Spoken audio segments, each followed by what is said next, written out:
The new era of Formula One is already knocking on the door. And for Ferrari, this moment feels heavier than it does for almost anyone else on the grid. While some teams can afford to treat 2026 as a reset, a learning curve, or even a long-term project, Ferrari simply cannot. This isn't just about a new car or a new rulebook.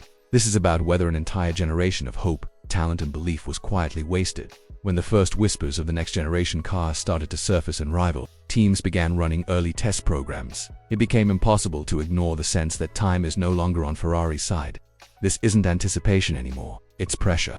You only need to look at how Ferrari framed the launch of their next car to understand what's at stake. The name itself might seem simple, even underwhelming, but behind it sits a mountain of expectation.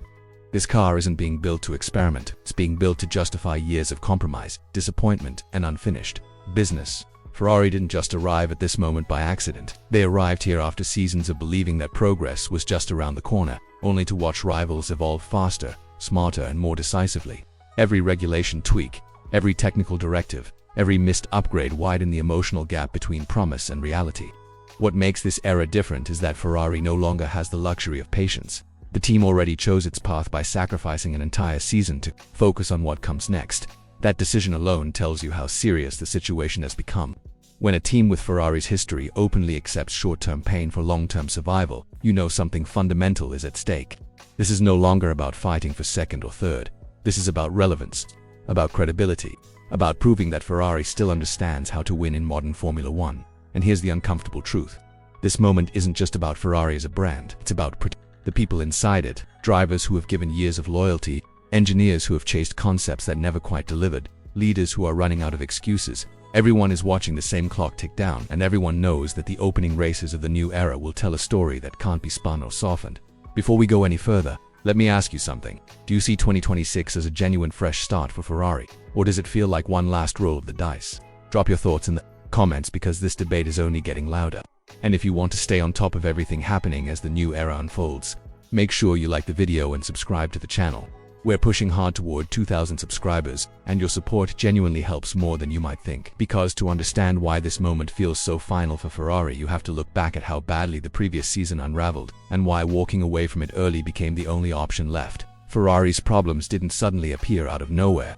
They were exposed, slowly and painfully, over the course of a season that the team would probably like to erase from memory. What was supposed to be a campaign of consolidation and progress instead turned into one of the most sobering years. Ferrari has endured in the modern era, fourth in the constructors' standings, no race wins, and a car that never truly threatened the front of the field told a story that couldn't be ignored. From the opening races, it became clear that the gap to the top teams wasn't a matter of fine-tuning, it was structural. For Lewis Hamilton, the season was particularly brutal. Joining Ferrari was meant to be the final bold move of a legendary career, a chance to write one last historic chapter.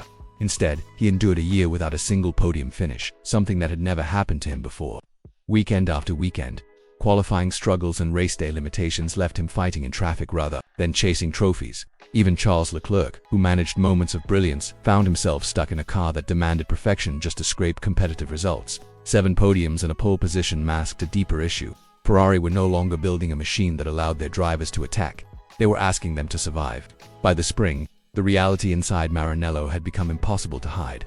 The simulator wasn't correlating with what the drivers felt on track. Key aerodynamic concepts failed to translate into consistent performance. While rivals continued to evolve, Ferrari reached a point where every upgrade felt like a compromise rather than a solution.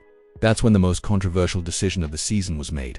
Ferrari effectively stopped developing the car aerodynamically and shifted their focus almost entirely to the next regulation cycle. It was an admission that 2025 was already lost. From the outside, that decision looked like surrender, but inside the team it was framed as survival. There was no appetite to throw resources at a fight for minor positions while a once-in-a-generation regulation reset loomed. Ferrari had learned this lesson before. In the past, early focus on new regulations had given them a head start, and they were determined to try the same approach again. The cost, however, was immense. Drivers were asked to extract results from a car that would never improve in the areas that mattered most, while fans were asked to be patient yet again. So here's the question for you. Was Ferrari right to abandon that season so early? Or should they have fought harder for every possible point? A simple yes or no in the comments tells you exactly where you stand. And if you're enjoying this deep dive into Ferrari's turning point, don't forget to subscribe and turn on notifications.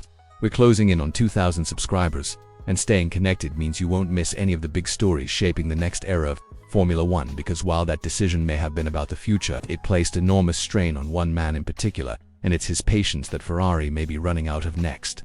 From the outside, Charles Leclerc has said all the right things. He's thanked the fans, spoken about motivation, and promised to give everything for what comes next. But if you watched him closely last season, especially after the races where nothing went right, you saw something very different. You saw a driver who has reached a point where belief alone is no longer enough. The frustration wasn't hidden anymore.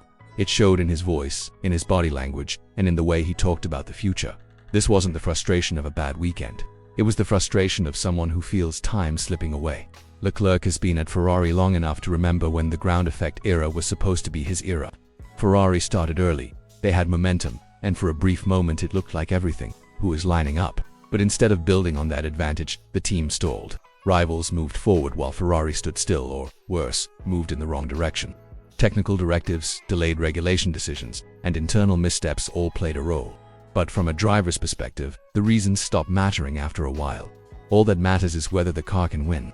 What makes this situation different now is that Leclerc has stopped pretending that patience is infinite. He has openly acknowledged that the first handful of races in the new era will tell him everything he needs to know, not just about one season, but about the next several years of his career. When a driver of his caliber starts talking about 6 or 7 races being enough to judge the future, that's not optimism. That's a deadline. Ferrari may not call it an ultimatum, but functionally, that's exactly what it is, and Ferrari know it. They also know they're no longer the only team capable of offering a competitive future. Mercedes have admired him for years. Aston Martin are searching for a long-term leader as their current stars edge closer to the end of their careers. Even the broader driver market is shifting in ways that make loyalty less valuable than results. If Ferrari fail to deliver immediately under the new rules, they won't just lose races, they risk losing the driver they've built their entire future around. So let me ask you this. If you were in Leclerc's position, would you keep believing in Ferrari, or would you walk away and start fresh elsewhere? Tell me what you'd do in the comments. And if you're following this story closely, make sure you like the video and subscribe to the channel. We're pushing toward 2,000 subscribers, and every single one of you helps keep this coverage coming, because the pressure doesn't stop with Leclerc. In fact, it spreads even wider when you look at who else is fighting for their future when the lights go out on the first race of the new era. Charles Leclerc isn't the only one walking into 2026 with his future hanging in the balance. If anything, the pressure around him is magnified by the fact that Ferrari are now asking multiple people to prove themselves all at once. Lewis Hamilton arrived as a statement signing, a symbol that Ferrari was serious about ending their long wait for championships. But instead of becoming the final piece of a winning puzzle, his first season turned into one of the most uncomfortable chapters of his career. Qualifying exits that left him stunned, races spent fighting in the midfield, and a year without a single podium placed a spotlight on questions Ferrari hoped they wouldn't have to ask so soon. For Hamilton, 2026 isn't just another season. It may be the last real opportunity to show that the magic which defined his career hasn't faded. Ferrari didn't bring him in to rebuild slowly. They brought him in to win now. If the new car doesn't allow him to fight at the front, immediately, the narrative shifts from bad luck to inevitability. And when that happens at Ferrari, change usually follows quickly. Loyalty has limits, especially when results don't justify belief. That same reality applies to the pit wall. Fred Vasseur has been given time, trust, and resources, even as results have fallen short of expectations. Italian media pressure has never really eased, but Ferrari chose continuity over chaos, believing stability was essential ahead of the regulation reset. That decision, however, comes with an expiration date. If Ferrari begin the new era on the back foot, after committing so early to development, there will be no technical directives or long-term plans left to hide behind. The responsibility will land squarely on leadership. This is what makes the coming season so dangerous for Ferrari. They aren't just betting on a car, they're betting on a structure, on a driver lineup, on a management philosophy. And when all of those elements are tested at the same time, failure tends to trigger sweeping consequences. One wrong start could lead to a complete reset, not just on track, but throughout the organization. So let me throw this to you. Who do you think is under more pressure going into the new era, Hamilton or Ferrari's management? Let me know in the comments. And if you're enjoying this breakdown and want to stay ahead of every major storyline as it unfolds, make sure you're subscribed and have notifications turned on. We're getting closer to 2,000 subscribers. And staying connected means you won't miss what could be one of Ferrari's most important seasons in decades. When you strip everything back, Ferrari's entire future may come down to the opening stretch of the new era. Not a full season, not a long development curve, just the first 6 or 7 races. That's the window Charles Leclerc himself has pointed to, and it says everything about how fragile the situation has become. In modern Formula One, early performance under a new regulation set tends to define the competitive order for years. If you start behind, you usually stay behind. Ferrari know this better than anyone, which is why they made the brutal call to sacrifice a season and go all in on what comes next. The logic is clear. By shifting focus early, Ferrari believe they've given themselves the best possible chance to start strong. The car is lighter, narrower, built around a completely new philosophy, and paired with a power unit designed for a world where electrical deployment and sustainable fuel matter more than ever. On paper, this should be Ferrari's moment, a clean slate. No legacy concepts to drag them down. No excuses left. But that's exactly why the stakes are so high.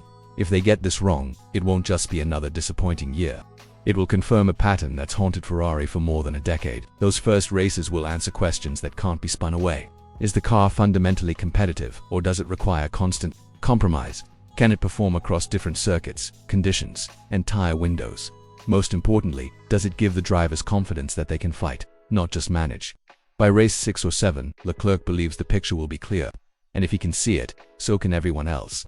Rivals, potential suitors, team leadership, and the drivers themselves. This is why 2026 feels like crunch time rather than just another chapter. If Ferrari starts strong, belief returns quickly. Momentum builds, loyalty is rewarded. But if they stumble out of the gate after committing so much so early, the fallout could be enormous. Leclerc's future would immediately come into question. Hamilton's role would be reassessed, management decisions would be scrutinized, and Ferrari could find themselves planning not just a technical reset, but a cultural one as well. So I'll leave you with this. Do you genuinely believe Ferrari will finally get it right when the new era begins? Or are we about to witness the end of another wasted cycle? Let me know what you think in the comments. And if you've enjoyed this deep dive into Ferrari's defining moment, make sure you like the video and subscribe to the channel. We're working toward 2,000 subscribers, and your support helps keep this kind of analysis coming.